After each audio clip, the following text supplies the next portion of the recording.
All right, today we're in the city of Ajmer here in Rajasthan. I'll probably be in Rajasthan for quite some time actually, but I didn't actually look anything up before I came to this city. I have looked at pictures and stuff since then. I have made pictures and stuff since then, but that's it. I've looked at pictures and stuff since then. Sorry, there was a police officer like whistling at me. I don't know why, but we're gonna go check out the city today and see what it's all about. So I have no clue why, but the police are like slowly shutting down this road that I'm walking down. That's why the guy was just talking to me. And yeah, so they're slowly shutting down the road, and they're like stopping traffic coming to the road. I don't know what's happening, but we'll see. Maybe. I don't know if I'll be quick enough to catch it on camera. Something. All right, I think whatever it is, it's coming through now. Maybe no, that's just another police car making sure it's clear. But they've sent a few cars down the road just to make sure everything's clear. Well, whatever it is, they've forced everybody over to this sidewalk to wait it out. So I guess by no choice of my own, I will see what happens here today.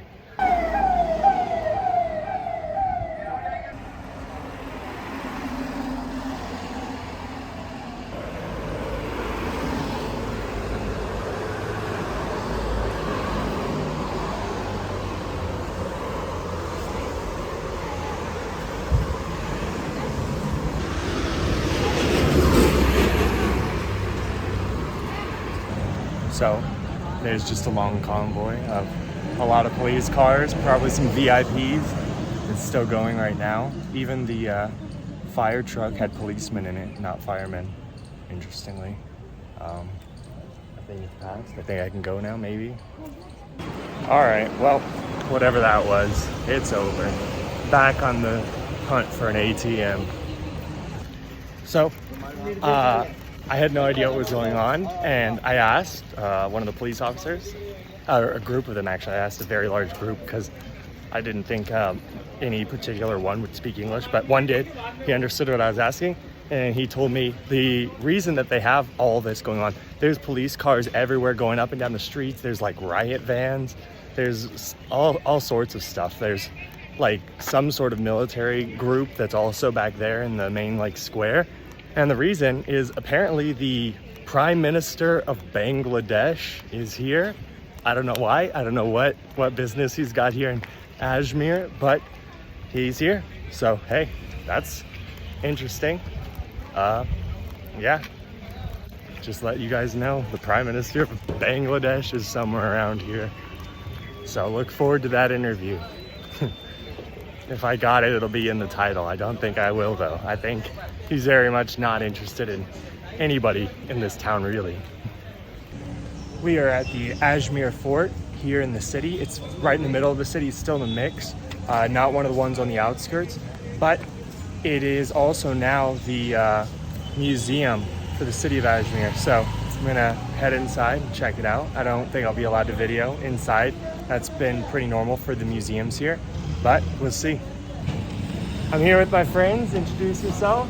Aman Malik Khan, my name is. I am Sohail Khan. All right, and they're just outside of the museum. Are you guys going into the museum, or you just live around here? It's very best museum in Ajmer. Really? Yes. What are some of the places that I should visit while I'm here in Ajmer? What other places? Other places, Jaipur, Ajmer, two city, and so whatever. What about other places in the city? Other places. In the city, yeah. पूरी city में अरे यार मुझको बताना है भाई पूरी city. The Sharif. Stop this video. Okay, stop it. So they have what looks like 8 exhibits here, and number 1 is like clay pottery and stuff like that they found around the area in the 1950s when they excavated the place. Exhibit number 2 is sculptures and carvings that they have, that they also took from the area, I believe. a lot of the ones in here aren't actually that old. They're like 18th, 19th, and even 20th century stuff. Some of them are old though. I could be off the mark on this, but it kind of seems to me like Indian forts and fortifications aren't really built to defend like the entirety of the city. Basically, it's just a very small redoubt in or near the city. I know in Europe there's a lot of places like that too, but in Europe they also would try to wall off the entirety of the city. I don't know if maybe those walls have just come down over time, like in a lot of European countries they have also, or if forts were like this, just very small in the heart of the city, and that's just the way that they fought war here. I don't know, I couldn't tell you, but it is just something that I've observed in my time here. Not all of the exhibits have been open here so far, but the third one that is open is paintings. I don't know if they're actually from here though. A couple of examples of clothing too. So historically, Jainism was one of the most major religions in all of the Indian subcontinent. So this gallery is specifically dedicated to Jains and the Jainist religion. So one of the things that I've noticed when I've been looking into this city is one of the major attractions that they recommend is going and visiting all of the Jain temples. So maybe later in this video, we'll go and check out 1, 2, maybe 3 of the major Jain temples here.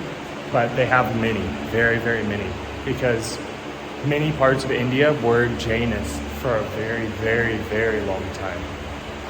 The next gallery is one that is kind of diametrically opposed to Jainism, because that's very much a peaceful religion, very, very peaceful people generally.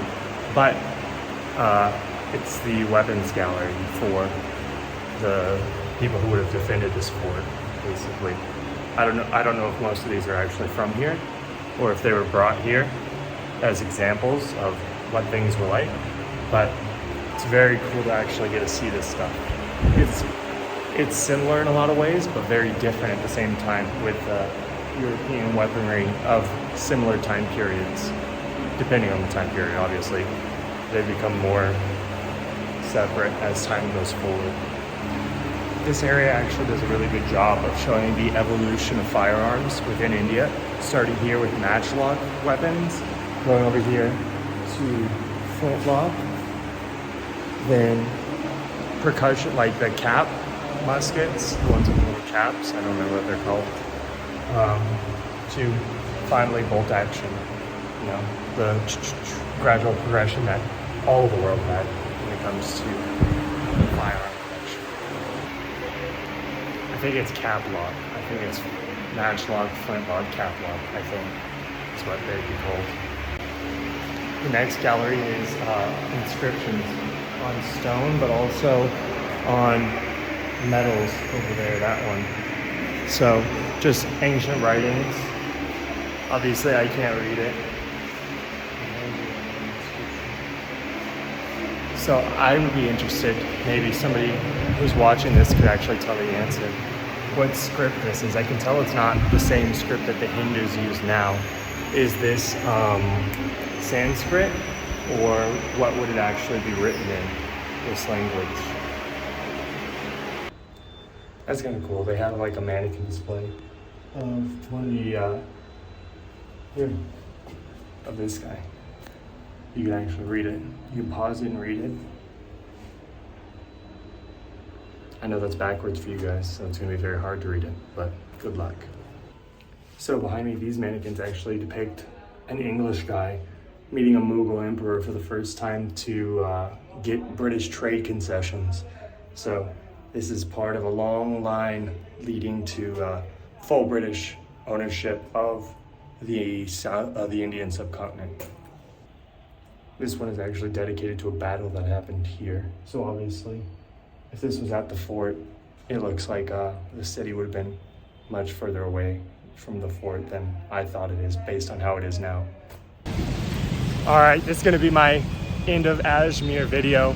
I'm sorry for missing a lot of stuff, There's one really holy Muslim shrine here that Hindus also worship at because there's a saint there that they both consider holy.